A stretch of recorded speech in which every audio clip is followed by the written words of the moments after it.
there, this is Baroness Jenny for the Baron's Party Paints, talking about minis.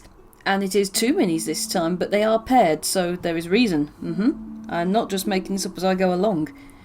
Who do we have here? Well, we have a Tiefling Sorcerer and I can't remember what the dog was called in its box. Let's call it a death dog, yeah. They are paired because, it's Muli! Muli from the Archipelago of Dragons campaign and her Hound of Ill Omen, which as a Tiefling Shadow Sorcerer she can now summon if she wants.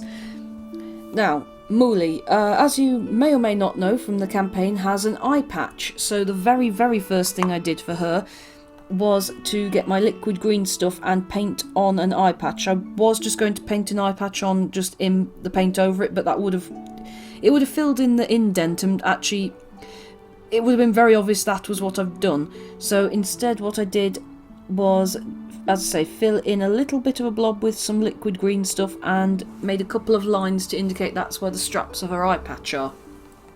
She has an eye patch because she has an evil eye that's trying to control her. I don't know. Her skin is Deathguard green before she is a necrotically green tiefling. Have you actually noticed on these particular minifigs, I noticed with the Tiefling female sorcerer, their tail is ridiculously slender, like compared to some of the other Tieflings I've seen. Weird that, isn't it? The lining of her coat is Gene Stealer purple, because I know for a fact that my sister, who is the one who plays Muli, her favourite colour is purple. So I thought, the one bit of colour that Muli has on her outfit, let's do it in that colour that Emma likes. Muli also has white hair, and anything white on her is white scar done in 2 layers just to give it the true white colour. Muli's horns have been described as looking like bone. Unfortunately, I didn't trust myself to do the usual trick with the Rakeland flesh shade over the top of it, because I thought that would bleed into her hair a bit. So they are just Rakarth flesh, but it does still look like clean bone actually. So I'm quite pleased with that. She's got a lot of Leadbelcher silver on her and some Celestra grey, and you will notice a hell of a lot of Abaddon black. Reason being is Muli is a doctor, but she's a doctor of the dead. Muli is and was a coroner, so she worked on dead bodies for the most part. Very unfairly, it turns out I think she would have been an excellent doctor of people who were actually alive, aside from the bedside manner thing, but that's just a personal thing. I really love the way Emma plays Muli, she's so sarcastic. Let's see, what else? Oh, okay, let's talk about her magic, shall we? Because Muli is sort of caught the attention of 2 different things, both of which are giving her magic. Her magic, I felt, ought to look a little bit two-tone. Now, for the shadow magic, we've gone with Abaddon Black, which, again, all I did was a little dab of the paint onto my paintbrush and then wash it down until it became a bit thinner, and then coated the very tips of these shadowy snake things that she's summoning here. I don't know quite what spell it's supposed to be, but it's really, really cool. And I did the same thing for the Hound of Ill Omen's main body.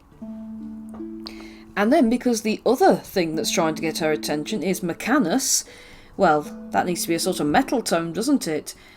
And you know what? I hadn't used enough of my Screaming Bell bronzy colour for that, and oh my god, I wouldn't have thought that black and bronze would look so cool together, but it really does.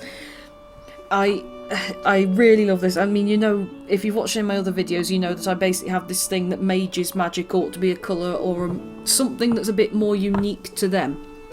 So any flames that were on these snakes, they have been painted up in the Screaming Bell. I did rinse it down just a bit, though not as much as I usually do, because I wanted to keep that true bronzy tone for it. And anything that was a flame on the Hound of Ill Omen, I've tried to also do in that same bronze colour. I can see I missed a few spots on him, but that's honestly fine. He just needs to look clearly like he's matching Muli, I felt. Him goodest boy, him going to be bestest friend, I think. I think that she's going to love having a big hairy death dog that runs around and does her bidding. Sorry, I'm saying this with the insider knowledge that I know my sister isn't overly keen on dogs. So this is going to be fun to watch how it plays out. Like and subscribe for more videos of me talking about minis. And I have got a couple of ones I'm really looking forward to talking to coming up, so I'm going to go ahead and get on with that very shortly.